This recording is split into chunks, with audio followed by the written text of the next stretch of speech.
Hi guys! Nakapunta na ba kayo dito sa Tobu World Square? Ang ganda pala dito, no?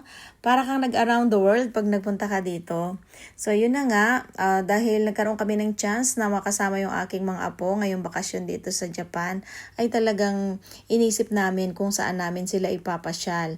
Gusto kasi namin talaga ay maging memorable yung pagpasyal nila dito sa amin. So ito ngang Tobu World Square ang napili namin na puntahan. Ito ay 2.5 hours mula sa aming place. At ito ay located sa Tochigi Ken, Nikko. So, bali ang entrance fee dito ay 2,800 sa adult at 1,400 naman sa children.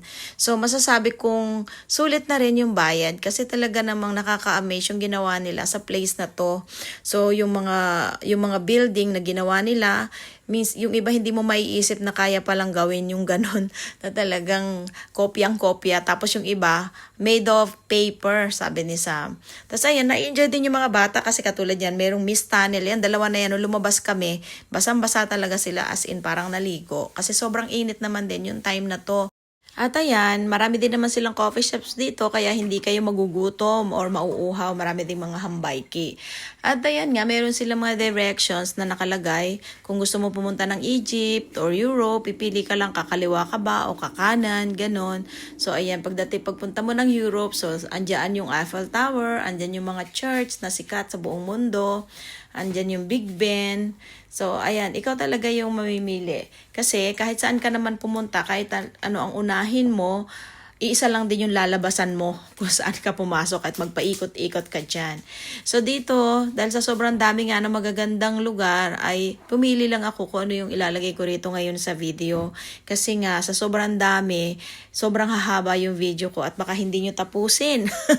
Ayan, meron pang ganyan lugar na puro mist siya, 'di ba? Na ang sarap maglakad doon, makaka-refresh. At ayan, meron siyang direction nga Japan or Asia. Pag pinili mo yung Japan, puro tungkol dito sa Japan yung makikita mo doon. And then pag Asia naman, nandoon naman yung Taiwan, Taipei, Korea, ganyan, Bangkok at Cambodia. At ito yung sa pag gusto mong pagalawin yung mga figures, meron silang machine diyan, uhulugan mo na 100 yen, tapos gagalaw sila, meron nagsasayaw. At ayan, yung aking apo ay umpisa na rin siyang mag-enjoy kasi nakakita siya ng mga figures ng anime. Ayun, Purikura daw yan.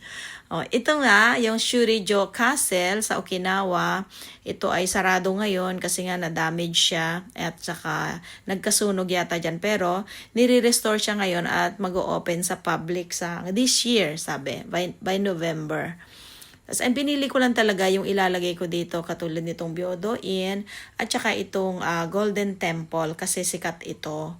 At saka yung isa pa, ang inilagay ko dito, itong Kumamoto Castle kasi nga ngayong, di ba nagkaroon ng lindol dyan sa Kumamoto at na-damage yung pader niyan. So, iyan. Paglabas mo, andyan yung souvenir shop. So, maraming silang mga items dyan na pwede kang bumili para for remembrance. Kasi ako, gano'n ginagawa ko. Pag mayroon kaming pinapasyalan, bumibili ako kahit isang piraso for remembrance. At ayan nga, pag pauwi na, so, pabayaran mo yung parking na 1,500 na for for the whole day na yan. At yan nga, kami talaga ang pinakahuling lumabas dyan as in. Thank you for watching!